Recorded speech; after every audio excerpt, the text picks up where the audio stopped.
In-house training SMP Negeri 1 Kediogo, penerapan budaya positif untuk mewujudkan kesejahteraan psikologis murid dan guru akan dimulai. Assalamualaikum warahmatullahi wabarakatuh. Waalaikumsalam warahmatullahi wabarakatuh. Alhamdulillahirrahmanirrahim. Wabillahi nasta'in. Wa ala umuri dunya wa bihi wassalatu wassalamu ala asyrofil anbiya'i wal mursalin wa ala alihi wa sahbihi ajma'in. Amma ba'du. Yang pertama, Bapak Kepala Sekolah SMP Negeri 1 Kediogo, Bapak Musbadi Laksana SPD LPD. Yang saya hormati Bapak Dwi Sustian Dastia Budi SPD.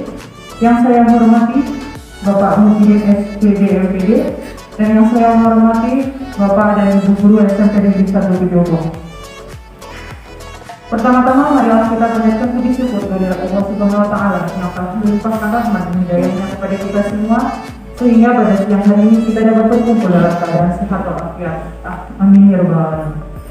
Salawat serta salam selalu tercurah kepada junjungan besar Nabi Muhammad sallallahu alaihi wasallam yang kita nantikan syafaatnya di yaumil akhir nanti. Amin amin ya rabbal alamin. Pada siang hari ini saya akan membacakan susunan acara. Susunan yang pertama yaitu pembukaan, acara yang kedua yaitu sambutan, acara yang ketiga acara inti, kemudian yang terakhir penutup. Memasuki acara yang pertama yaitu pembukaan, mari kita buka acara pada siang hari ini dengan bacaan basmalah bersama-sama. Bismillahirrahmanirrahim. Memasuki acara yang kedua yaitu sambutan dari Kepala Sekolah SMP Negeri 1 Kediogo yang diwakili oleh Bapak Muhyiddin SPD LPD selaku Wakil Kepala Sekolah Bidang Kurikulum. Kepada Bapak Muhyiddin kami persilakan. Bismillahirrahmanirrahim. Assalamualaikum warahmatullahi wabarakatuh. Alhamdulillahirabbil alamin. Assalatu wassalamu ala asyrofil anbiya'i wal mursalin sayyidina Muhammadin wa ala alihi wa sahbihi ajma'in. Amma ba'du. Bapak Ibu yang kami hormati, khususnya Bapak Dwi Susianto SPD CGP Angkatan 7 yang kami hormati, dan Bapak Ibu semua yang berbahagia. Pertama-tama marilah kita selalu dan senantiasa mensyukuri atas nikmat yang Allah karuniakan kepada kita hingga pada hari ini, hari Sabtu, kita bisa berkumpul bersama dalam kegiatan in-house training dengan tema penerapan budaya positif untuk mewujudkan kesejahteraan psikologis guru dan siswa. Jadi tema yang luar biasa pada kesempatan hari ini. Semoga dengan kegiatan ini kita betul-betul bisa menikmati, kita juga mendapatkan kesejahteraan psikologis pada kesempatan hari ini, dimulai hari ini. Bapak Ibu yang kami hormati, saya mewakili Kepala Sekolah. Jadi pada kesempatan ini karena Bapak Kepala Sekolah ada banyak sekali kepentingan, sehingga pada kesempatan ini saya mewakili. Semoga beberapa saat yang akan datang tidak mewakili. Pede banget. Ya semoga doa panjenengan nanti saya dan Pak Dwi sesuai dengan apa yang ini, karena ada sesuatu hal yang menarik untuk kita semua, sehingga betul-betul menggunakan hari ini, karena hari ini hanya hari ini, karena hari besok minggu depan waktunya sudah deadline ya Pak, sehingga hanya hari ini, sehingga kami bermaaf sekali. Dan sudah menjadi tugas para Bapak Ibu calon guru penggerak, itu salah satu kewajibannya adalah mengimbaskan kepada Bapak Ibu guru yang lain. Sehingga pada kesempatan ini untuk Pak Dwi dan Pak Mujirin akan mengimbaskan apa yang sudah didapatkan di dalam pendidikan guru penggerak, disampaikan, diimbaskan kepada Bapak Ibu guru yang lain. Ini sebagai awal, semoga jadi penyemangat panjenengan semua pada angkatan ke-10 besok. Panjenengan ikut untuk mendaftar calon guru penggerak. Apalagi sekolah kita ini juga kebanggaan bagi kita. Insya Allah per Juli tahun 2023 besok kita sudah ditetapkan sebagai sekolah penggerak. Keunggulan bagi sekolah penggerak itu memudahkan Bapak Ibu gurunya menjadi guru penggerak. sudah dicontohkan salah satunya di SMP 1 Karangreja angkatan ke-7 itu ada 4 Bapak Ibu yang sedang mengikuti calon guru penggerak. Dan berikutnya yang angkatan 8 ini sedang proses ada 7 Bapak Ibu guru. Jika di sana nanti kalau semuanya bisa lulus ada 11 dalam satu sekolah. Dan itu menjadi prioritas. Hingga apabila kita nanti setelah Juli ditetapkan menjadi sekolah penggerak dan ada formasi daerah sasaran pada angkatan berikutnya, insya Allah sekolah kita yang daftar diterima. Apapun isinya, insya Allah mudah untuk diterima dibandingkan dengan sekolah yang belum menjadi sekolah penggerak. Jadi semoga semangat bagi yang masih di bawah 50 tahun ini Gayuh CS, karena sekolah kita banyak ini yang di bawah 50 tahun, sehingga nanti pada saat dibukanya angkatan ke-10, 11 ya, sampai dengan angkatan ke-13 yang terakhir itu angkatan ke-13 itu memudahkan panjenengan untuk bisa diterima menjadi guru penggerak. Serangkaian kegiatan yang ada di guru penggerak salah satunya seperti ini, mengimbaskan kepada Bapak Ibu guru yang lain, sehingga kesempatan bagi kita semua untuk bersama-sama belajar.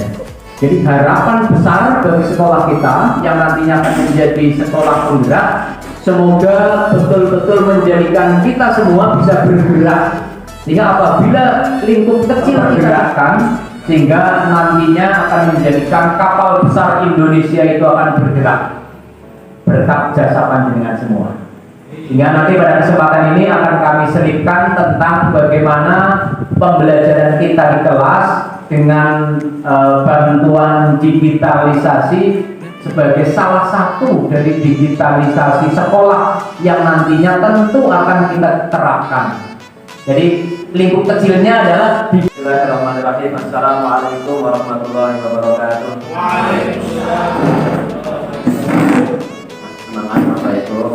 Ya, ini bagian dari kita bisa sekedar kita melaksanakan kewajiban mengajar saja, tetapi ada kegiatan kemudian kita semuanya. Ini adalah salah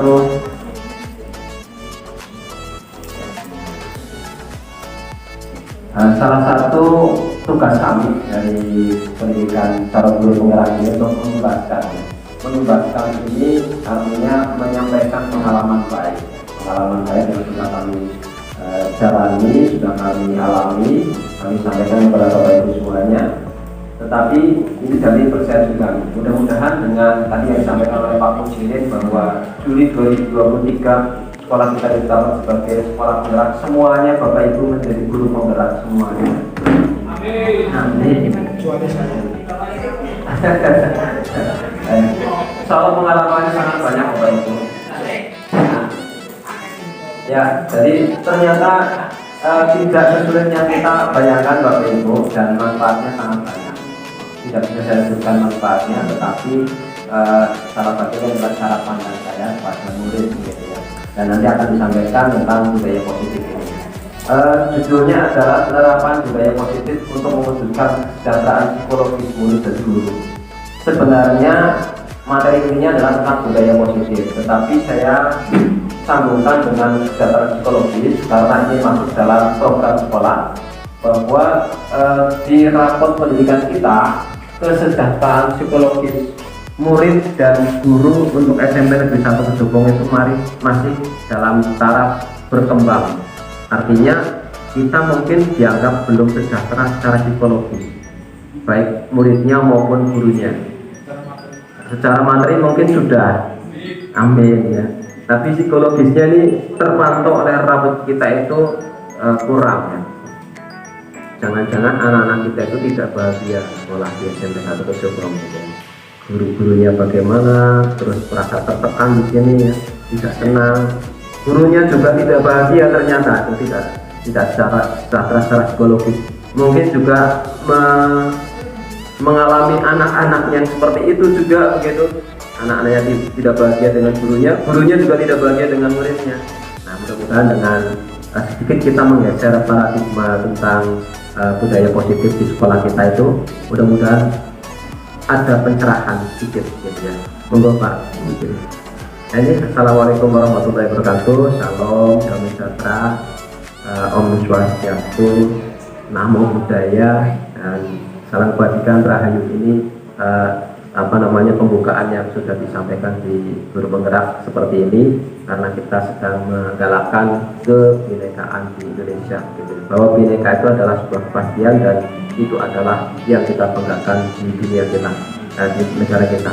Budaya positif maksudnya Pak Mujirin. Nah, ini saya menyambungkan dulu dengan materi yang pertama. Saya sudah menyampaikan dulu pada saat dengan Pak Mujirin juga tentang budaya positif. Saya menyampaikan tentang makna mendidik menurut Ki Hajar Dewantara. Ada yang masih ingat Bapak Ibu makna mendidik yang kita pahami dari Ki Hajar Dewantara? Kelalen, tumbuh kembangnya anak berdasarkan potensi mereka gitu ya. Jadi kalau benihnya bagus tanpa dirawat, dibiarkan saja, tentu saja benihnya tidak bisa atau mungkin tidak bisa tumbuh secara maksimal gitu ya. Sebagus apapun benihnya begitu, kalau tidak dirawat, tidak dituntun, tidak diberikan lingkungan yang baik, tentu dia akan tidak maksimal tumbuhnya. Apalagi yang benihnya kurang baik begitu ya, sudah benihnya kurang baik, tidak dirawat, tidak diapa-apakan, ya tentu saja akan lebih parah lagi. Nah, tetapi kalau misalnya benihnya baik, bahkan benihnya kurang baik pun dengan perawatan dari kita, insya Allah ya akan membuat benih yang tadi kita kelola, kita rawat itu, insya Allah akan tumbuh menjadi tanaman yang lebih baik daripada kemampuan aslinya. Nah, ini jadi sebenarnya tugas kita sebagai guru adalah merawat tanaman itu. Tanaman itu seperti murid-murid kita. Kita harus menciptakan lingkungan yang kondusif, lingkungan yang baik dengan cara memberi pupuk, kemudian menyirami kalau kurang, kemudian juga mungkin ada hama-hama atau tanaman-tanaman pengganggu itu yang kita hilangkan ya. Lanjut. Nah, pertanyaan pemantik ini juga sudah pernah disampaikan oleh Pak Mujirin ya. Bapak Ibu sudah pernah memberikan hukuman untuk murid? Ada yang belum pernah memberikan hukuman Bapak Ibu? Ini jujur, saya dulu pernah memberikan hukuman. Hukumannya apa nih Bapak Ibu? Saya ngajar pas kelas 8G, masih ingat itu. Tahun pertama saya ngajar karena tadinya ngajar kelas 7 langsung digeser kelas 8. Murid-muridnya ternyata lebih berani daripada kelas 7. Tidak takut gurunya gitu. Termasuk saya guru baru pada saat itu. Jadi ketika diajar ternyata anak yang belakang tidak memperhatikan. Wah, langsung tersulut emosi gitu ya. Emosi. Pertanyaan pertama, hukuman dapat mendisiplinkan anak, setuju apa tidak Bapak Ibu? Setuju. Nah, coba kalau di angket yang setuju bahwa hukuman itu mendisiplinkan anak, langsung Bapak Ibu. Ini hitung berapa ini kira-kira? 1, 2, 3, 4, 5, 6, 7, 8, 9, 10, 11. 11. Nah, sisanya ini gimana Bapak Ibu? Setuju atau tidak setuju? Atau netral nih Bapak Ibu?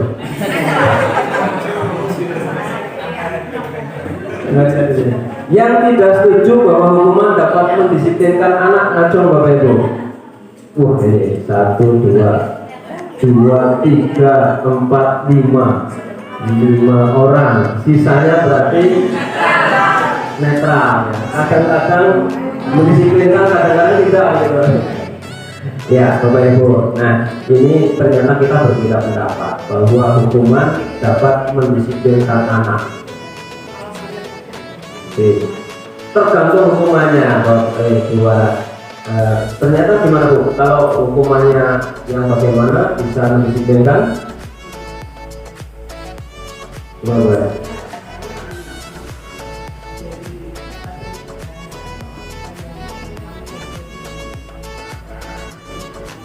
Oke, baik.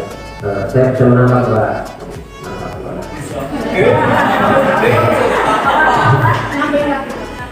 Oke, monggo ini 2 menurut Bu Waras tergantung hukumannya. Kalau hukumannya tentang pelajaran bisa mendisiplinkan Ibu. Nah, Bu Tan. Ya, kalau menurut saya memang anak itu diberi hukuman, tapi ya sesuai dengan misalnya terlambat itu ditanya misalnya diberi seperti Bu Waras tadi. Terus kalau tidak diberi hukuman ini kesannya itu membiarkan katanya lah dengan emang itu masuk politik. Oke. Tapi yang penting hukuman itu bukan hukuman yang istilahnya fisik. Hukuman fisik. Oke. Oke, tetap diberi hukuman Bu, karena kalau tidak diberi hukuman ternyata anak menyepelekan. Iya, saya tidak. Nah, ini gimana yang netral Bu? Atau yang tadi apa namanya tidak setuju? Gimana Bu Wanik Juli? Ini tidak setuju. Gimana menurut pendapatnya yang tidak setuju bahwa hukuman dapat mendisiplinkan? Kita coba dengarkan. Oh, nggak usah lama ini. Kalau menurut pendapat saya pribadi, hukuman tidak selalu bisa mendisiplinkan anak. Kalau saya, pengalaman saya, kami membuat kesepakatan di awal dulu sebelum pembelajaran. Jadi kalau misalnya anak terlambat, berarti kesepakatannya adalah menghafalkan 5 kosakata. Nah, jadi tanpa guru minta, jika ada temannya yang terlambat, teman-teman yang lain sudah di kelas akan mengingatkan, ayo itu kesepakatannya apa. Peraturan sekolah. Jadi kita punya tata krama di sekolah dan itu dijadikan buku. Kemudian ada AKPS dengan satu lembar itu untuk sebagai peraturan. Selain tata tertib yang sudah ditetapkan di kelas. Cuma memang pada saat pandemi ini tidak diaktifkan karena banyak kelinganan. Artinya tidak sesuai dengan keadaan. Nah, ini peraturan ini sebenarnya bisa dimaknai juga dengan kesepakatan. Karena di awal ketika kita itu menerima murid baru PPDB, itu biasanya mereka dikasih di formulir pendaftarannya itu formulir pendaftaran. Setelah diumumkan, mereka surat pernyataan dan data tertib itu dibawakan ke rumah, kemudian diminta untuk membaca. Ketika mereka setuju dengan tata tertib atau peraturan tersebut, mereka akan menandatangani. Artinya mereka juga menyepakati. Tetapi mungkin ini perubahan yang terjadi di kurikulum kita, ya, bahwa yang seperti itu nanti akhirnya bagaimana peraturan tersebut, apakah masih kita pakai atau pakai kesepakatan kelas saja? Ya, coba nanti kita lihat lagi ini. Nah, ini sebenarnya yang akan kita dalami tentang budaya positif ini sangat banyak sekali Bapak Ibu. Ini modul yang sangat padat sekali. Ada 6 subbab pelajaran yang dipelajari, dari yang disiplin positif, kemudian tadi ada disiplin positif dulu, kemudian ada motivasi, hukuman, penghargaan, restitusi, keyakinan kelas. Kalau dulu kesepakatan kelas, sekarang jadinya keyakinan kelas. Kemudian kebutuhan dasar manusia dan dunia berkualitas, restitusi. Nanti goalnya di restitusi. Ya, ada 5 posisi kontrol kita sebagai guru. Nah, nanti kita coba lihat ya.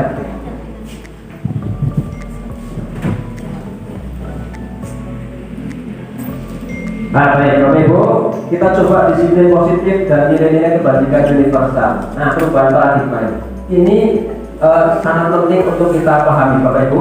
Coba kita bermain A dan B Bapak Ibu. Ini dan Fatia untuk nih Bapak Ibu. Yang sebelah sini itu A, yang sebelah sini B, ya. Yang kanan A, yang kiri B. Yang tengah-tengah C, berarti C. Pengamat. Nah Bapak Ibu, termasuk yang bapak-bapak dan ibu-ibu, cari pasangan ya, cari pasangan.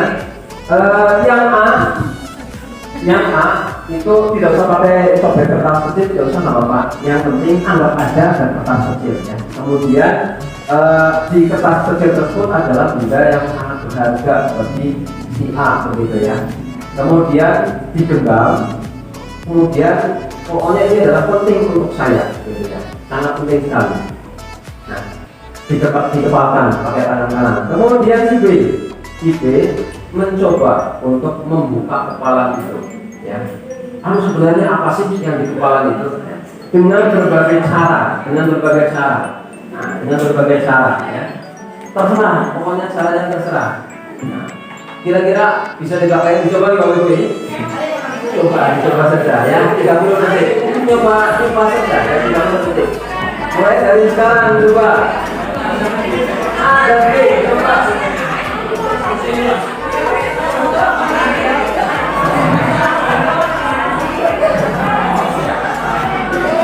Kurang 10. Ayo dua.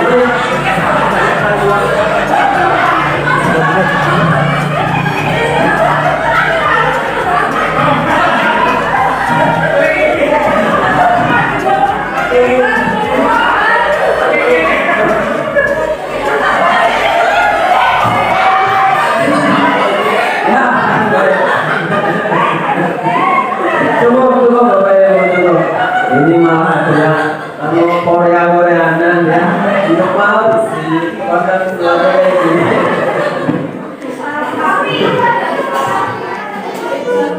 Oh iya.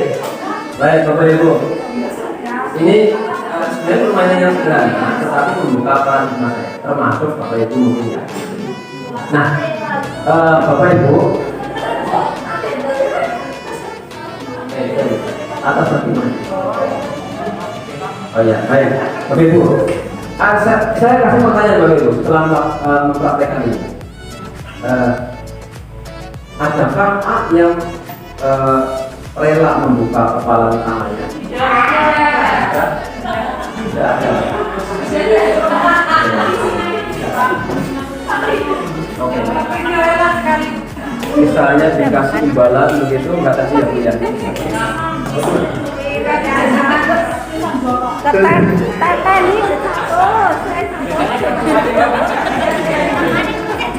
Yang B berarti tidak ada yang bisa buka tangannya si A. Oh bisa. Oh dipaksa ya. Enggak apa-apa kan boleh dipaksa ya. Dipaksa boleh, ya kan? Berarti satu bisa nggih Bu? Bisa. Bu, berapa bisa? Oh, biasa.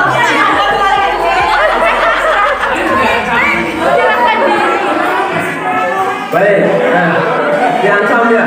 Kenapa diancam? Loh kan boleh diancam. Oke, baik. Nah, sekarang pertanyaan yang ketiga. Ini yang C. Yang C berarti begini. Ada lagi yang C. Nah, ini. Dan nanti yang A dan B boleh bisa menjawabkan. Menurut Bapak Ibu, sebenarnya siapa yang memegang kontrol terhadap tangan itu bisa dibuka? Apakah A? Yang memegang. Ya, guru ini dulu coba. Apakah A atau B yang memegang kontrol tangan si A ini bisa dibuka? A atau B? Kalau menurut saya A. Bagaimana Pak Ibu yang lain? Oh, Bu Sami ini B, coba B. kalau bekan itu kan yang membuka ya dengan cara dirayu. Mau ya Bu ya?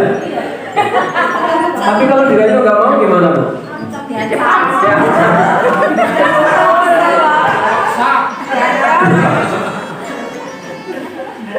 Baik Bapak Ibu. Ya. Kesepakatan. Oke. Kesepakatan. Baik Bapak Ibu. Jadi memang ini yang jadi pokoknya adalah memang A ini adalah yang pemerintah. Dia mau membuka atau tidak terserah dia. Karena tangan-tangan punya dia sendiri. Iya benar, dia tangan ini. Ya itu adalah kontrol, ya, teori kontrol. Bahwa seseorang itu akan berperilaku sesuai dengan yang dia inginkan. Kalaupun terjadi kesepakatan ataupun diancam atau dirayu, itu karena sudah mendapatkan izin menyerahkan kontrol dari dirinya. Oh iya, saya sepakat ya, saya oke dirayu-rayu. Tapi yang membuka siapa? Juga. Baik, ini teori kontrol Bapak Ibu. Nah, teori kontrol ini menjadi penting bagi kita di sekolah untuk melihat sebenarnya perilaku anak itu bagaimana gitu ya. Nah, ini kita sedikit bergeser paradigma Bapak Ibu dari yang sebelumnya kita ini adalah sebenarnya tidak tercantum di sini ya. Teori stimulus respon. Jadi stimulus respon itu adalah teori yang kemarin kita pakai untuk membuat peraturan sekolah itu. Jadi siswa itu berperilaku karena ada stimulusnya, gitu ya. Stimulusnya berupa peraturan. Jadi tidak boleh siswa itu memiliki potongan rambut yang gondrong, maka anak berperilaku ada responnya begitu. Nah, stimulus respon. Tetapi kita bergeser ke teori kontrol bahwa sebenarnya yang melaksanakan supaya anak itu potongan rambutnya tidak gondrong itu adalah anak itu sendiri. Bagaimana memunculkan kesadaran pada anak, tidak usah ada peraturan, tetapi melihat itu adalah suatu kebajikan universal, anak akan melaksanakan sendiri. Nah, gitu ya, teori kontrolnya gitu. Kita sekarang sementara ini dengan ilusi Bapak Ibu, ilusi bahwa guru itu bisa mengontrol anak. Nggak bisa Bapak Ibu, kita nggak bisa mengontrol anak sendiri yang mengontrol dirinya sendiri ya. Disuruh, ayo perhatikan, kok sambil merah ini sebagainya ya, ini 2 menit gitu. Habis itu ya tiba lagi. Karena apa? Mereka tidak mengizinkan dirinya untuk dikontrol ya.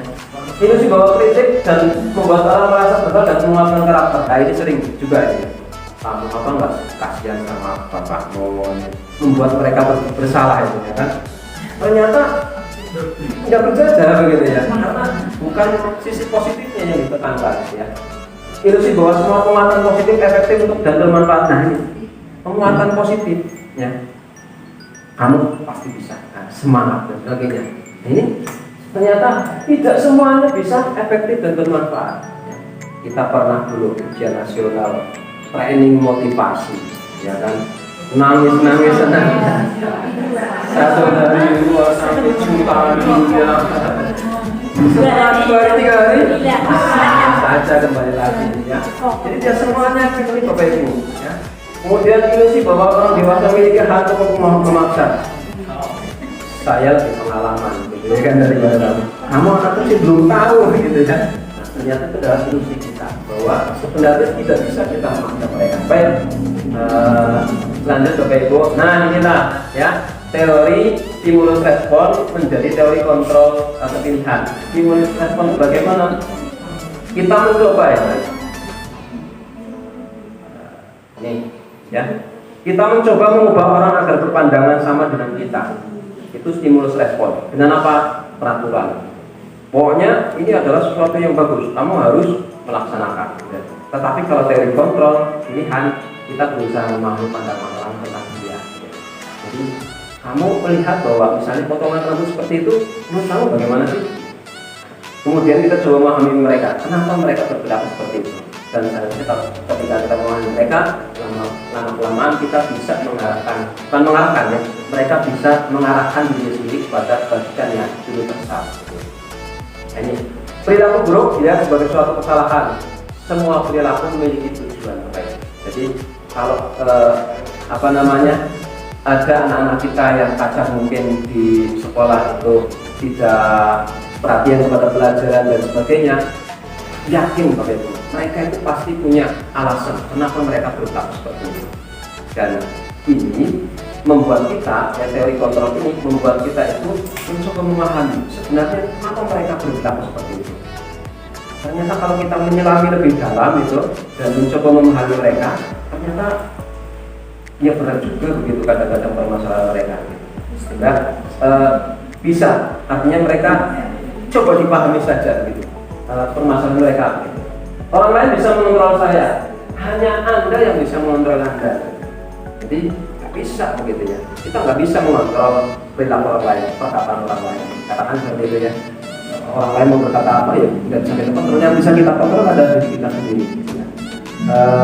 Pemaksaan ada pada saat rujukan gagal ya, kolaborasi konsensus menciptakan pilihan-pilihan ini yang tadi sampai oleh Bu Monik dan Bu Rudi ya. Lanjut Bapak Ibu, nah ini teori kontrol dari Dr. William Glasser Bapak Ibu. Saya langsung saja. Nah, Inilah lanjut. Kemudian disiplin. Bapak Ibu, kita seringkali kedisiplinan anak kurang gitu di SMP 1 Jogo. Sebenarnya disiplin itu apa? Ternyata berdasarkan asal katanya, disiplin itu adalah belajar. Kemudian makna yang lain adalah dari kata-kata disciple, itu artinya murid atau pengikut. Jadi disiplin itu pada dulu kala sebenarnya adalah begini maksudnya Bapak Ibu. Jadi murid itu akan mengikuti gurunya tanpa gurunya memerintahkan gitu. Kenapa? Karena murid itu melihat, mengetahui, memahami bahwa yang dilakukan oleh gurunya itu adalah suatu kebaikan, sehingga tanpa diperintah pun anak-anak itu akan mengikuti, murid-muridnya akan mengikuti. Nah, intinya disiplin adalah seperti itu Bapak Ibu. Jadi bukan tentang pemaksaan, bukan tentang kita kepatuhan dan sebagainya, tetapi dari diri mereka sendiri menyadari bahwa ketika saya berperilaku ini karena baik untuk diri saya dan orang lain. Nah, ini ya disiplin. Jadi sebenarnya disiplin itu adalah self disiplin, disiplin diri, ya. bukan kita menanamkan disiplin untuk orang lain. Bukan. Lanjut. Nah, kenapa anak-anak atau orang itu bisa berbuat sekuat tenaga untuk meraih hal yang itu kita sebut sebagai disiplin, begitu ya? Nah, karena pasti ada nilai-nilai yang penting bagi mereka. Nah, nilai yang penting yang bisa kita tanamkan adalah nilai-nilai kebajikan universal, yaitu tanpa memandang agama, tanpa memandang syukurah dan sebagainya, ini ada suatu kebaikan, pasti semuanya akan didukung. Itu yang kemudian menjadi slogan atau profil pelajar Pancasila di sini ya. Beriman, bertakwa kepada Yang Maha Esa, kemudian mandiri, analitis, berkepentingan global, gotong royong, kreatif dan sebagainya. Ini adalah 6 nilai kebajikan universal. Sebenarnya masih banyak yang lain, tetapi yang ini kalau kita ambil indok sudah mencukupi. Tapi kalau kita bisa tambahkan tanggung jawab misalnya dan sebagainya, baik-baik saja. Oke, lanjut. Nah ini teori motivasi, hukuman dan penghargaan dan restitusi. Jadi ada 3 perilaku manusia Bapak Ibu. Ini saya cepat saja. Perilaku yang pertama adalah orang berbuat itu untuk menghindari ketidaknyamanan atau hukuman. Ini perilaku yang paling rendah, motivasi yang paling rendah. Saya berbuat, kalau saya tidak berbuat begini, maka nanti saya pasti akan disalahkan misalnya dan sebagainya. Motivasi yang kedua yang lebih bagus adalah untuk mendapatkan imbalan dari orang lain. Ini lebih bagus. Tetapi ada yang lebih bagus lagi adalah motivasi yang ketiga, untuk menghargai diri sendiri, bahwa saya akan menjadi orang yang seperti apa bila saya melakukannya. Nah, 2 motivasi yang di atas ini adalah motivasi eksternal dari luar, tetapi yang ini adalah motivasi internal. Yang kita tanamkan ke anak adalah motivasi internal. Jangan sampai kemudian ada pemaksaan dan itu tidak berhasil gitu.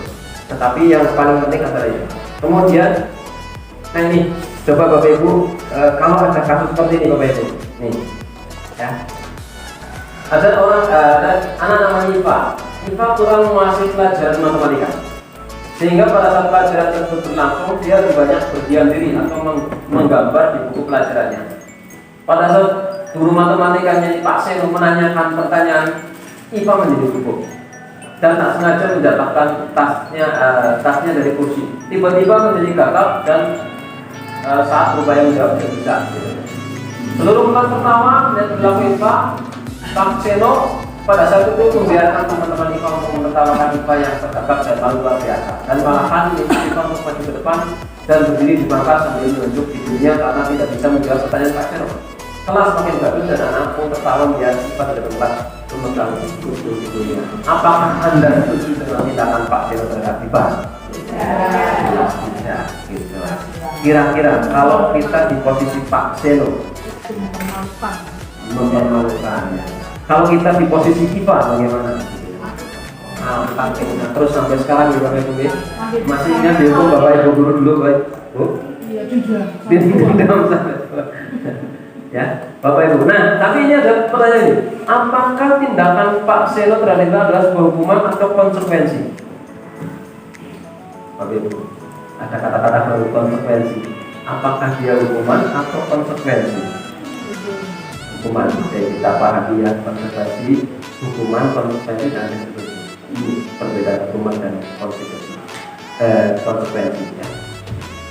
Hukuman sesuatu yang menyakitkan harus terjadi, membuat anak sakit fisik maupun hati untuk jangka waktu lama. Anak jadi benci kedisiplinan. Paksaan mendorong anak menyakiti diri sendiri. Konsep diri yang buruk. Anak belajar untuk menyembunyikan kesalahan karena takut. Ya. Marah, rasa bersalah, dipermalukan, merasa tidak dihargai. Ya. Kalau konsekuensi sesuatu memang harus terjadi, pasti ada akibatnya. Gitu. Kamu menerima ini karena ada peraturannya, gitu ya. Membuat anak merasa tidak nyaman dalam jangka waktu yang pendek, tetap tidak nyaman. Kemudian anak menghargai disiplin, menghargai karena dia merasa tidak sesuai dengan peraturan. Stimulus tanggapan, ya. Kemudian mendorong anak agar mudah menyesuaikan diri. Konsep diri yang baik, anak belajar untuk mematuhi peraturan, kehilangan hak, dibuat tidak nyaman, diasingkan untuk sementara. Jadi ini konsekuensi itu bagus, tetapi masih ada ya, anak merasa tidak nyaman dengan nyaman. Jadi begini maksudnya, kalau hukuman itu adalah anak dihukum secara tiba-tiba tanpa ada peraturannya. Contoh, kalau kita ada peraturan misalnya membuang sampah di luar tempat sampah akan dikenakan denda 2.000, gitu ya. Nah, tetapi ketika gurunya melihat seperti ini kemudian dimarah-marahi tanpa ada di peraturan tersebut, maka itu adalah hukuman. Karena anak tidak menduga hal tersebut. Yang dia tahu ketika dia buang sampah adalah membayar denda saja. Nah, kalau anak hanya membayar denda saja, dia maksudnya adalah konsekuensi dari perbuatannya. Ya, jadi guru kalau mengatakan, "Loh, kamu buang sampah, peraturannya bagaimana? Bayar 2.000." Ya, silakan bayar. Itu berarti konsekuensi. Tetapi kalau kamu ya bayar atau tidak buang sampah sembarangan dan sebagainya, dimarah-marahi, kemudian dipermalukan bahkan sampai kekerasan fisik dan psikis, itu sudah hukuman. Ya. Nah, itu bedanya di situ, Bapak Ibu. Nah, kelihatan apa tidak ini, Bapak Ibu? Nah, ada 3 ya tadi ya. Nah, ini hukuman tadi jelas kita hindari, Bapak Ibu. Ya, kita hindari. Jangan sampai anak itu bersalah kemudian dia tidak tahu ada peraturan seperti itu, ada hukumannya, tapi ternyata dihukum dia seperti itu. Makanya adalah hukuman. Wah, ini jangka panjang sekali, Bapak Ibu. Anak merasa dendam dan sebagainya. Ya. Konsekuensi. Memang anak tahu peraturannya, kemudian ketika salah, dia sadar bahwa dia salah, begitu. Maka dia akan mematuhi konsekuensinya. Tapi restitusi. Kalau restitusi ini merupakan pilihan, ya, menguatkan anak. Ya. Kemudian masalah ketegasan, murid bertanggung jawab untuk perilakunya, fokus pada kemajuan. Maksudnya begini, Bapak Ibu, ini kita di posisi konsekuensi ini, kita menerapkan peraturan, kemudian anak melanggar, kemudian sesuai peraturan itu anak ada hukumannya, gitu ya. Hukumannya dimaksud bukan hukuman yang seperti ini, tetapi hukuman karena peraturannya ada, gitu ya. Nah, tetapi kalau kita sadari ternyata setelah anak tidak hadir terlambat misalnya, kemudian dipanggil PK gitu misalnya, kemudian setelah itu apakah terus anak-anak itu jadi tidak terlambat? Ternyata kalau kita lihat tiap hari masih banyak anak yang terlambat. Jadi masalahnya tidak terpecahkan, Bapak Ibu, masalahnya. Anak misalnya tidak perhatikan di kelas begitu. Setelah kita omongin peraturannya bahwa kamu tidak perhatikan ini ada poin sekian, apakah anak terus setelah itu jangka panjang berubah? Seringkali ya sama anak-anak yang itu juga begitu. Nah, maka perlu kita yang ketiga, restitusi. Nah, maksud restitusi itu bagaimana? Coba sekarang kita lihat, Bapak Ibu. Kalau seperti ini, Bapak Ibu bisa bedakan mana konsekuensi, mana hukuman, Bapak Ibu.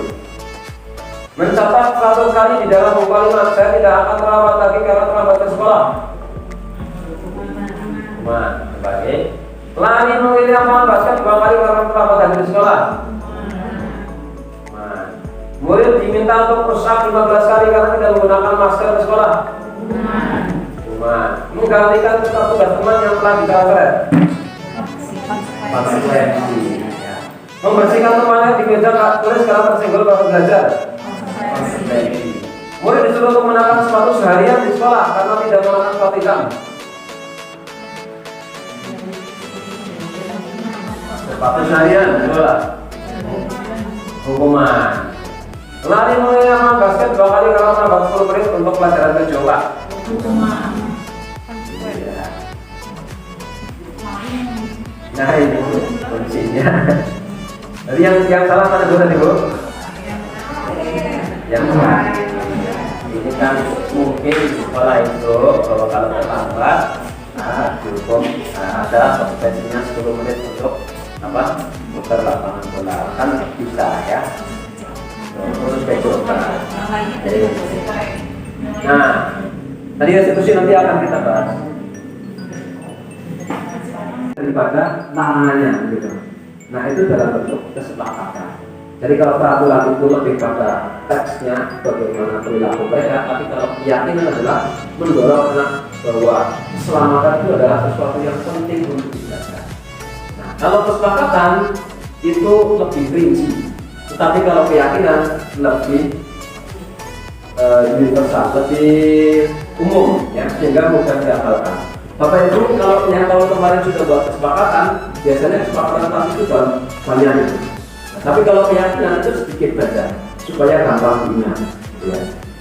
Jadi kalau yang di sini, kira-kira yang keyakinan kelas yang mana Bu? Yang kiri atau yang kanan? Yang keyakinan kelas? Yang sebelah kanan ya Bapak Ibu ya. Jadi hanya poinnya ada 3. Kalau kesepakatan sudah banyak sekali. Jadi keyakinannya kami guru dan murid yang saling menyayangi, yang tidak ada bullying, ya tidak ada rebutan, tidak ada lahir dan sebagainya. Kami murid yang semangat belajar, tidak ada yang tidak mengerjakan PR, ya semuanya menyampaikan. Murid yang hobi dengan teman-teman, gitu. Kalau ada teman yang kurang, dibantu dan sebagainya. Nah ini akan mudah dihafalkan. Mudahnya keyakinan adalah ketika mudah dihafalkan. Ini misalnya yang selalu kembalikan buku ke tempatnya. Keyakinannya adalah untuk bersikap tanggung jawab, dilarang membantu orang lain, menghormati orang lain, gitu ya, dan sebagainya. Ini peraturan dan keyakinan kelas. Saya lanjut Bapak Ibu, ini kebutuhan dasar Bapak Ibu. Jadi setiap perilaku anak kita sebenarnya ada nilainya. Kalau mereka berperilaku yang tidak sesuai dengan norma, biasanya ada 1 atau lebih kebutuhan dasar mereka yang tidak terpenuhi. Misalnya apa? Penguasaan. Anak itu ini diakui Bapak Ibu, bahwa dia itu ada, bahwa dia itu mampu dan sebagainya. Kalau tidak ada di rumahnya misalnya tidak diakui ini, maka dia akan melimpahkan di kelas. Dengan cara apa? Ya, mendominasi temannya, ya. Jadi jeger dan sebagainya. Bahwa saya pemimpin loh, dan sebagainya. Saya bisa mengendalikan orang lain dan sebagainya. Nah, kemudian kalau misalnya ada rasa terima, mungkin di rumahnya itu Bapak Ibu anak-anak kita itu tidak mendapatkan perhatian, maka di sekolah dia akan memunculkan sikap ini. Nah, kemudian kesenangan. Tidak, kesenangan itu membuat pilihan Bapak Ibu, ya. Pilihan. Memang kalau kebebasan ya, pilihan.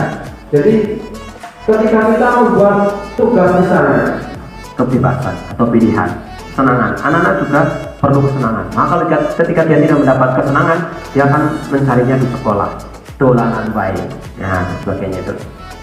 Yang terakhir ada bertahan hidup, ini 11 ya. Mungkin anak-anak kita banyak yang kelaparan itu di sekolah karena di rumah tidak dapat. Nah ini Bapak Ibu, saya tidak perlu menjelaskan, ini ada video yang bisa kita tonton Bapak Ibu ya di posisi kontrol. Sebagai penutup nanti 2 video Bapak Ibu, mohon bisa untuk diperhatikan.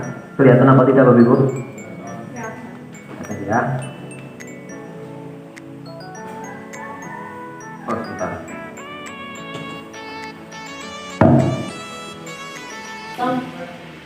Positif restitusi salah satu program yang Posisi kontrol kita sebagai seorang guru, kira-kira nanti kita di posisi apa sih sekarang ini? program restitusi adalah proses perjalanan seorang pendidik agar Pada video kali ini, kita akan membahas tentang 5 posisi kontrol yang digunakan oleh Ryan Rosen dan contoh penerapannya.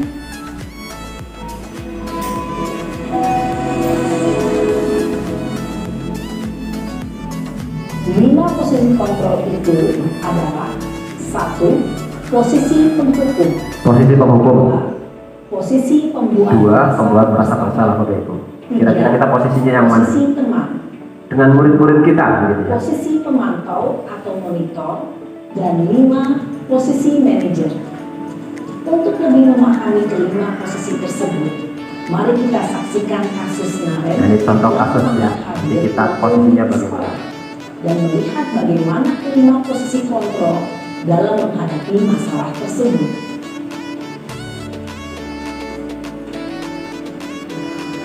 Coba kita apa seperti dia bangga Bapak Ibu.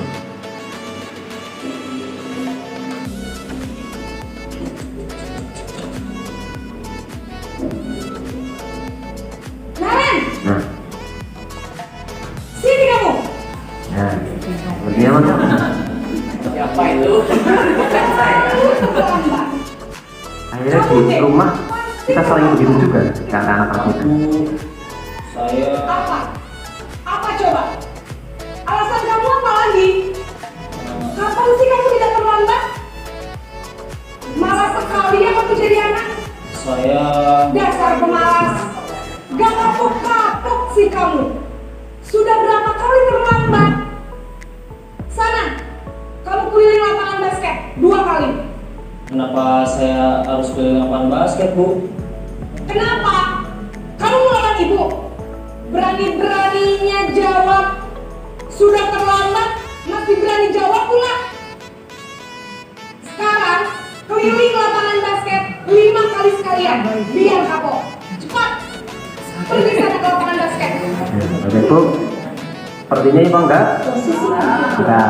Enggak. Menunjuk-nunjuk, menyakiti, dan menyindir. Hukuman bisa berupa fisik maupun psikis. Ibu dan bapak guru hebat. Dampak yang terjadi pada murid ketika guru berada pada posisi penghukum adalah murid cenderung akan memberontak, bahkan menyimpan dendam. Yang kedua ini.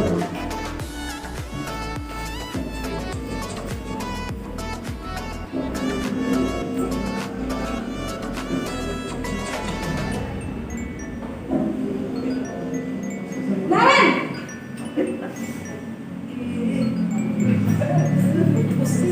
Pagi, Bu. Naren! Kamu kenapa terlambat lagi, nak? Ya Tuhan, Naren. Kamu senang ya bikin ibu susah ya? Ya, buat orang merasa bersalah. Nanti ibu yang ditegur bapak kepala sekolah, nak. Bisa maka ibu tidak bisa membina kamu. Duh, gimana ini? Maaf, Bu. Duh, Gusti Naren. Kamu suka ya dari ibu ditegur bapak kepala sekolah? Terus, sekarang ibu harus tulis apa ini di buku absen? Ini kamu sudah sering terlambat loh. Ibu harus apa coba? Maaf, Bu. Maaf sekali. Ya sudah, lain kali jangan bikin ibu susah lagi ya nak ya. Ibu tidak akan kuat lagi kalau kamu begini terus. Bisa jadi nanti kalau ibu ke sekolah. Sekarang cepat kelas. Maaf ya, Bu. Maaf sekali. Ya. Posisi pembuat rasa bersalah berbicara dengan nada tenang, cenderung lembut. Namun kata-kata yang diutarakan membuat murid merasa menjadi orang yang gagal, memandang buruk dirinya sendiri, merasa tidak berharga, dan tidak sanggup membahagiakan orang lain. Ketika guru mengambil posisi pembuat rasa bersalah, murid akan menganggap diri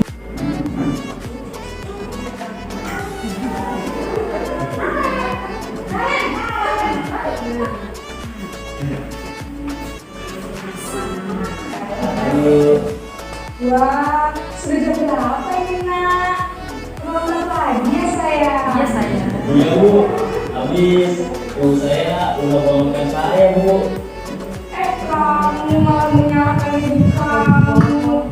Kamu bukan anak kamu yang paling kencang. Kok terlambat sih? Iya, Bu. Saya memang lambat bangun tadi. Jadi biarpun saya lari kencang, tetap gak kencang, Bu. Ya sudah sana. Nanti lain kali larinya lebih kencang lagi ya. Biar gak terlambat lagi. Bikin seneng ibu demi ibu. Bisa kan? Bisa, Bu. Ya sudah sana masuk kelas. Ibu beresin urusan absen kamu. Kamu ini ada-ada saja.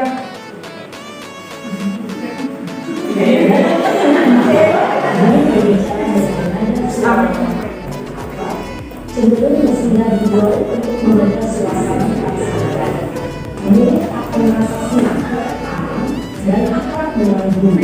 Beberapa kita sukses atau berhasil. Namun, perlu diingat, karena ini masih berbentuk eksternal, maka ada faktor ketergantungan dari murid kepada orang tertentu. Di sini belum absennya, sehingga di lain waktu murid bisa berperilaku baik, namun hanya pada orang-orang tertentu saja.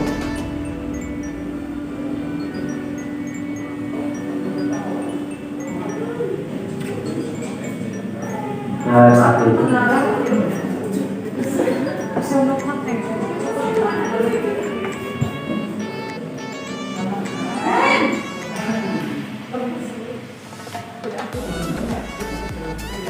Ibu. Naren, apa peraturan sekolah kita tentang jam berapa kita harus masuk sekolahnya? Kita harus di sekolah jam 7, Bu. Iya betul, sekarang sudah jam 7.20. Naren sudah tahu konsekuensinya jika terlambat hadir. Paham, Bu. Saya harus tinggal kelas pas jam istirahat selama 20 menit. Iya benar, konsekuensinya demikian.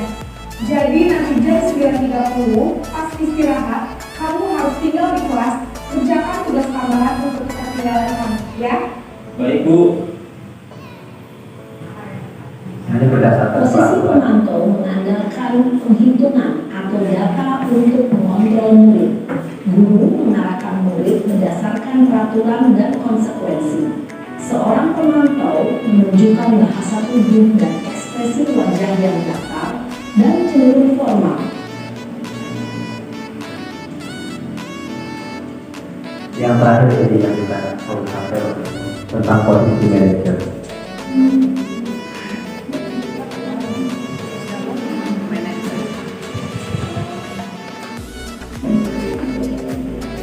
Naren!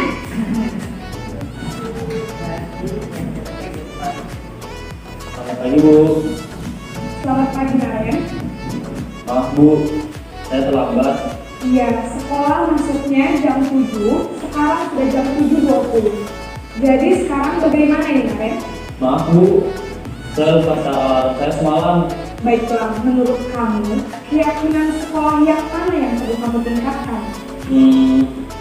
Menghargai diri sendiri dan orang lain mungkin, ya, Bu. Setuju. Jadi, apakah Naren meyakini prinsip saling menghormati tersebut? Iya, Bu. Saya meyakininya. Apakah Naren bersedia memperbaiki masalah keterlambatan ini? Bersedia, Bu. Bagaimana kamu akan memperbaiki masalah keterlambatan ini? Saya akan coba untuk tidak lupa menyetel alarm saya, Bu. Baik, kalau Naren lupa menyetel alarm di rumah, ada orang yang kira-kira bisa bantu mengingatkan tidak? Ada, Bu. Kakak saya, Kak Emma. Ada lagi selain Kak Emma? Selain Kak Emma, ada ibu saya. Baik, jadi yang mengingatkan Naren adalah Kak Emma dan ibu kamu ya? Kira-kira akan mulai alarm kapan nih Naren? Setelah pulang sekolah, akan segera saya lakukan. Baik, jadi Naren akan setel alarm untuk bangun besok pagi dan akan diingatkan oleh kakak dan ibunda Naren ya? Baik. Satu lagi pada saat itu ini saya ambil satu video yang proses validasi di ini.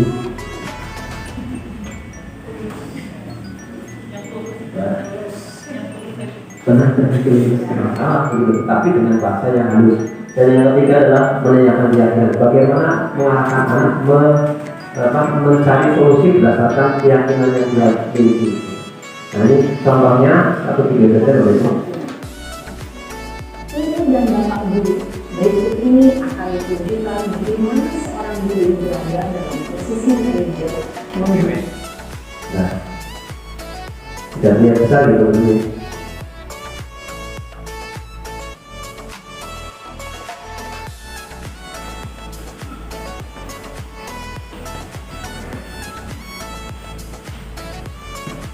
Iya kan? Sudah lama nggak ketemu? Kenapa hari ada dikit? Kesel Pak, kesel banget. Masa aku ngerjain soal itu Pak? Ya aku marah lah. Aku dari ngerjain TK di depan kelas. Kesel banget. Oh begitu.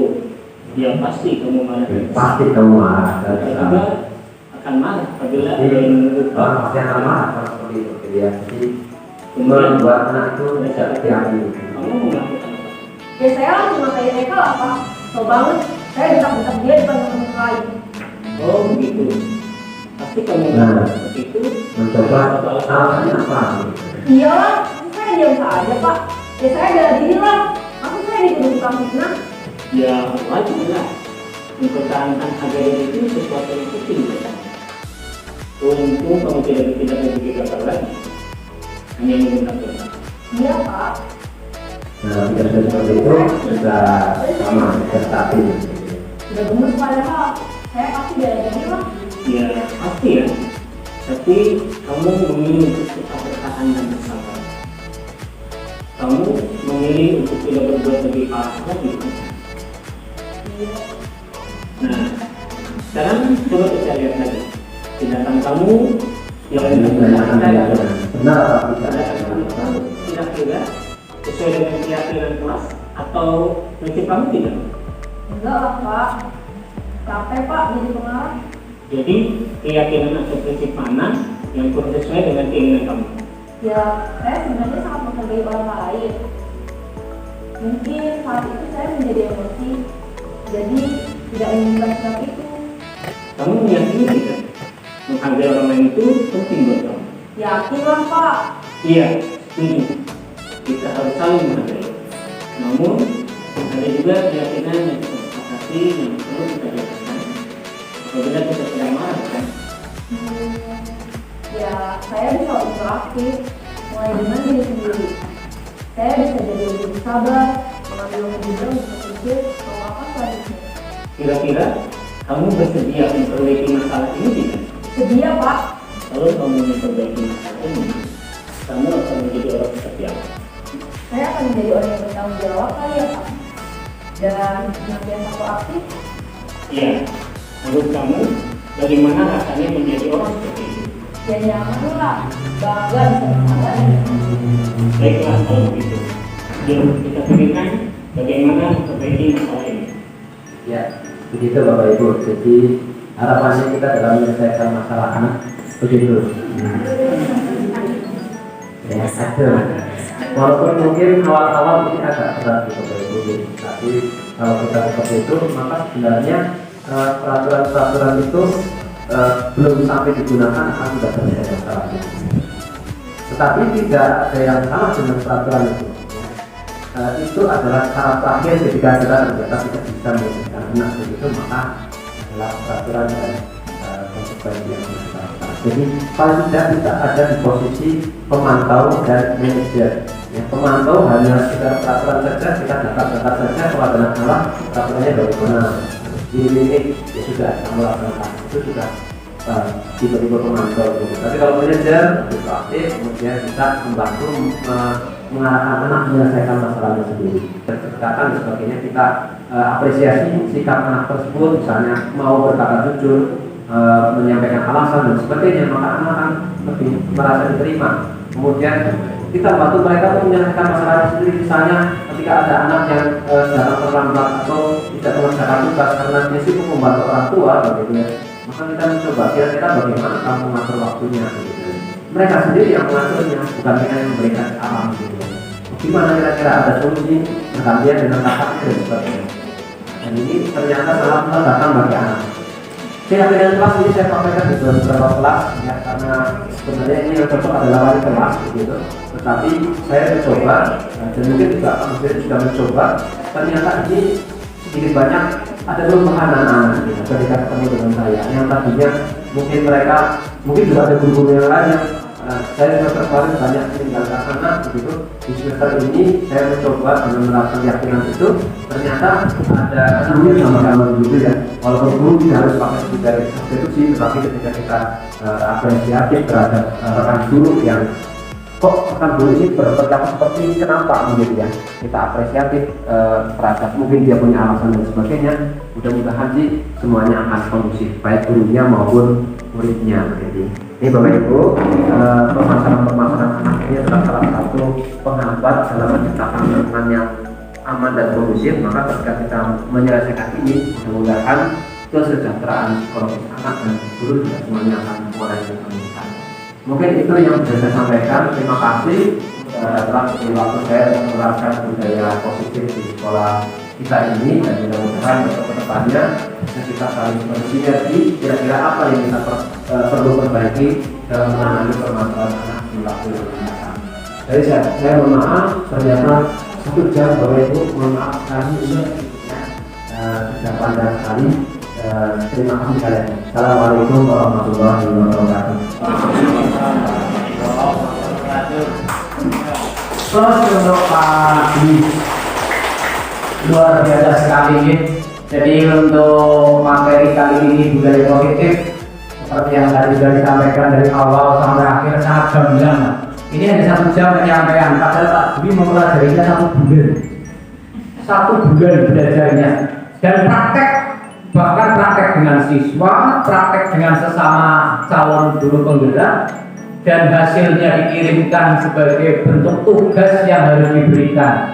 Dan belajar seperti ini, memahami, melaksanakan, sampai dengan mengimplementasikan, itu 1 bulan waktunya. Ya, pada kesempatan ini disampaikan kepada panjenengan 1 jam. Semoga menjadi bagian kita, awal dari kita untuk memahami tentang budaya positif yang nantinya akan bisa implementasikan kepada anak-anak kita di kelas. Begitu Bapak Ibu, luar biasa sekali. Dan yang terakhir Bapak Ibu, ini masih dilanjut pembuatan. Anak sedikit lagi nih, nggak apa-apa nih. Kami menyantolkan apa ya, mengaitkan lah, menyantolkan. Ini kan. Sebentar lagi mengaitkan lah, insya Allah 20 menit lah, 20 menit selesai.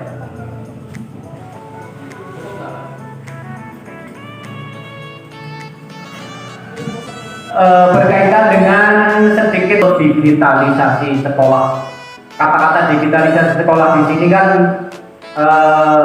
luas, tapi nanti yang kita lihat adalah yang berkaitan dengan kita saja sebagai guru. Bapak Ibu yang kami hormati, kami mengawali dari saya, ini sesi yang ke-2. Bismillahirrahmanirrahim. Assalamualaikum warahmatullahi wabarakatuh.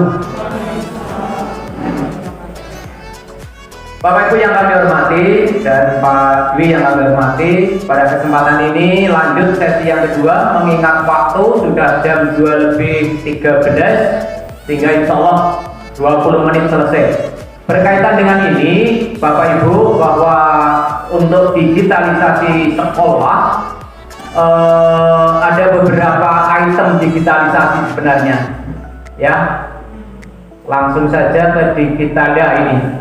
Platform prioritas digitalisasi sekolah itu mulai dari platform sumber daya sekolah, ada Arkasip lah, Tanya Bos, itu udah urusan kepala sekolah lah. Terus berikutnya dashboard rapor pendidikan, itu juga urusannya utamanya Bapak Kepala Sekolah, walaupun dampaknya kepada kita. Tapi yang pada saat ini akan saya sampaikan adalah yang berkaitan dengan kita, yaitu tentang digitalisasi sekolah berkaitan dengan digitalisasi pembelajaran. Jadi yang ini platform PMM belum lama lagi, sehingga pada kesempatan ini Hanya sedikit yang bisa kami sampaikan. Endingnya apa? Yang utama kita adalah bagaimana kita membelajarkan anak dengan dibumbui dengan digital. Seperti apa? Ini tentunya kita bersama-sama untuk bisa mewujudkan ini bagian dari suatu kemajuan pembelajaran. Hasil akhir dari kegiatan IHT ini, harapan saya adalah kita semua mempunyai kelas digital, yaitu mempunyai classroom setiap kelas, setiap Bapak Ibu guru mapel untuk menunjang pembelajaran panjenengan. Kira-kira gimana Ibu? Andaikan nanti kita semua memiliki ini semua, siap dong boten nggih? Bapak Ibu siap? Nanti yang saling jadi mentoring lah. Karena diantara kita Bapak Ibu guru sudah banyak yang mengikuti, nanti kita bisa mengetahui berapa siswa yang sudah menyelesaikan tugas, berapa siswa yang belum di sini. Ini yang sudah mengerjakan, ini yang belum.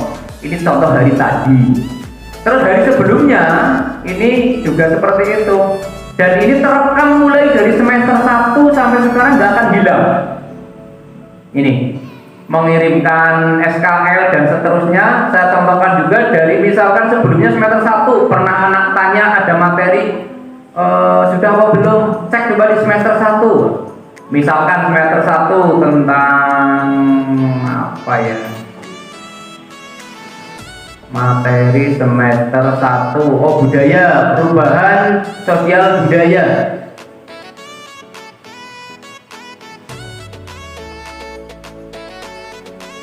Perubahan bentuk-bentuk perubahan sosial budaya, apa ini sebagai gambaran kita untuk mengetahui anak-anak yang sudah mengirimkan, anak yang sudah dinilai, itu bisa dari sini. Contoh saja ini, anak-anak yang sudah menyampaikan hasilnya itu nanti akan terekam semua di sini. Nama anaknya, hasilnya seperti apa, ini juga bisa dibuka oleh panjenengan. Dan muncul nilainya juga ini. Kalau semuanya sudah ya nilainya menyerahkan ya yang penting garap, bener nilainya 100 kan aja gitu. Kalau anak-anak yang belum seperti apa? Ini misalkan anak yang belum, ini berarti 12 anak ini baru ditugaskan, belum dikerjakan. Kalau yang ini berarti sudah diserahkan, tapi belum saya centang dinilai. Kalau yang ini sudah saya nilai begitu. Ini salah satu contoh di dalam classroom. Sehingga insya Allah semua apa yang kita sampaikan kepada anak itu akan terekam di sini. Dan nanti apabila kita akan berkepentingan dengan tes besok, pada saat besok ulangan harian bersama, kita mencoba seperti ini. Sehingga nanti milik kita sendiri disampaikan melalui classroom panjenengan. Insya Allah anak-anak hanya melihat di dalam classroomnya panjenengan. Sehingga nanti akan bisa memudahkan panjenengan dalam mengevaluasi.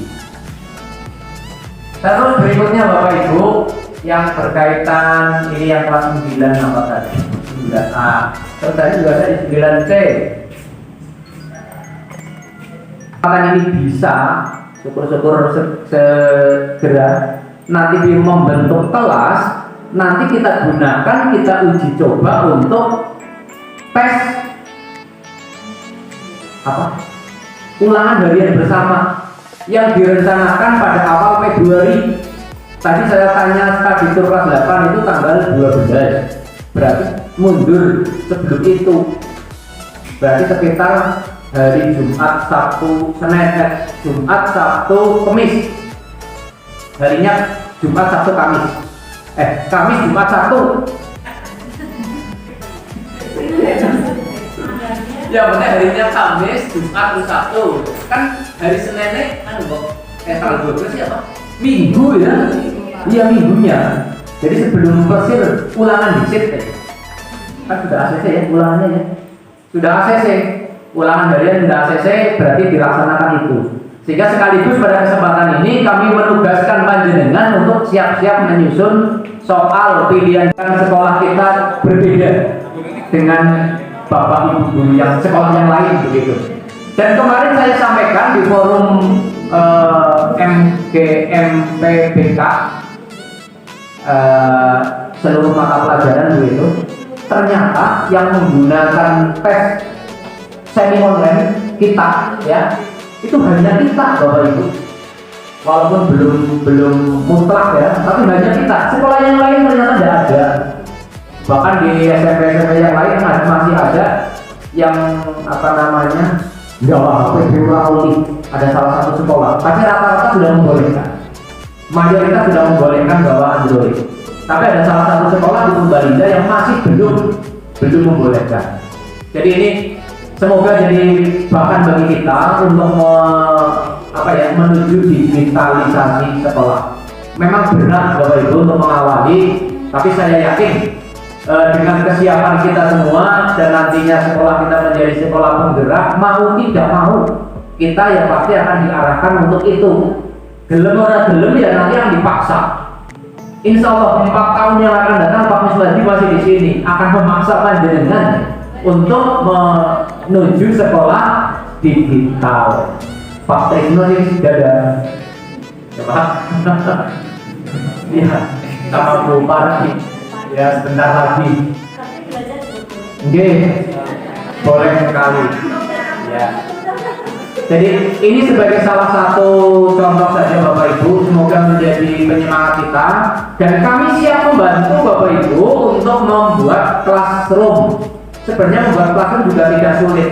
Ini akan tak prakteknya dengan panjenengan selaku siswa, nanti panjenengan masuk ke kelas, setelah panjenengan masuk ke kelas, nanti panjenengan jadi gurunya diberikan kepada anak-anak. Sehingga nanti panjenengan tinggal share undangan atau share kode kelas, anak-anak masuk jadi kelas panjenengan. Niatnya begitu, tapi karena mengingat waktu yang hanya 25 menit tidak memungkinkan. Sehingga dalam minggu depan kalau panjenengan akan membuat classroom, kami siap membantu. Dari tim kurikulum dibantu oleh Bapak Ibu yang sudah melakukan kegiatan pelatihan, siap membantu panjenengan. Begitu nih Bapak Ibu. Oke. Ya, tapi yang jelas karena kita akan punya 2 minggu insya Allah, minggu besok dan minggu besoknya untuk sebelum kegiatan ulangan harian masih punya 2 minggu. Kita membuat soal selama 2 minggu, kita membuat classroom selama 1 minggu. Insya Allah tuntas kabeh, rampung kabeh. Sehingga nanti pada saatnya setelah kegiatan ulangan harian, panjenengan gunakan untuk penyimpanan pembelajaran dengan anak-anak. Dan yakin anak-anak tertarik. Ya memang PR bagi kita Bapak Ibu, pengawasan itu menjadi PR karena sebaik-baiknya anak membawa Android ada saja 1-2 siswa yang nyeleneh pasti. Tapi ya kita nggak boleh marah, ya kita nikmati saja. Tapi dari 30 siswa hanya 1-2 kan insya Allah ya masih bisa ditolerir lah. Saya juga sering keliling ternyata ya di anak dolaran mobil itu ada. Iya FF malah sekarang ada. Tapi kalau ditegur yang seperti itu, jauh kondisi saja sudah ada ekspor. Ya, di Lombok sudah ada olahraga ekspor ya betul ya. Iya sudah ada. Kita tidak bisa udah nanti masuk ke PON. Olahraga nasional ada ekspor. Sehingga beberapa sekolah kemarin pada saat kegiatan tengah semester, kegiatan akhir semester, kelas meeting sudah ada di Purbalingga dengan menggunakan Android-nya untuk ekspor. Nah ini, sebenarnya kita kan belum olahraga dengan menggunakan Android. Itu Bapak Ibu yang bisa kami sampaikan, mungkin tidak ada tanya jawab nih Bapak Ibu. Mungkin. Nah, nanti kuncinya ini mungkin yang terakhir, kuncinya pada panjenengan. Monggo kalau panjenengan siap, kami dari tim kurikulum dibantu Bapak Ibu yang sudah ikut pelatihan siap membantu untuk membantu pembuatan classroom. Kalau dulu sudah punya classroom, bisa digunakan nama siswanya kan berbeda, dihapus yang dulu. Terus nanti link classroomnya bisa. Contohnya ini, misalkan ini lah, kan ada buat link classroom kurang 20 menit. Mohon maaf sekali karena waktu kami akhirnya jadi melanggar yang niatnya hanya sampai jam 2, sehingga kami mohon maaf yang sebesar-besarnya. Semoga panjenengan semua, kita semua pada kesempatan ini mendapatkan sesuatu yang bermakna bagi panjenengan, bagi kita semua, demi kemajuan sekolah kita. Amin, amin ya rabbal alamin. Terima kasih. Wabillahi taufiq wal hidayah. Assalamualaikum warahmatullahi wabarakatuh. Baik Bapak Ibu, ini tadi saya banyak berkata-kata, barangkali banyak yang tidak pasti, terutama siswa ini mungkin banyak terekspos karena memang ini adalah contoh permasalahan siswa ya. Jadi tidak harus kemudian ini terus jadi segera untuk dieksekusi untuk bahas seperti ini, tapi untuk selanjutnya kita coba menyesuaikan karena nanti sebelumnya begitu.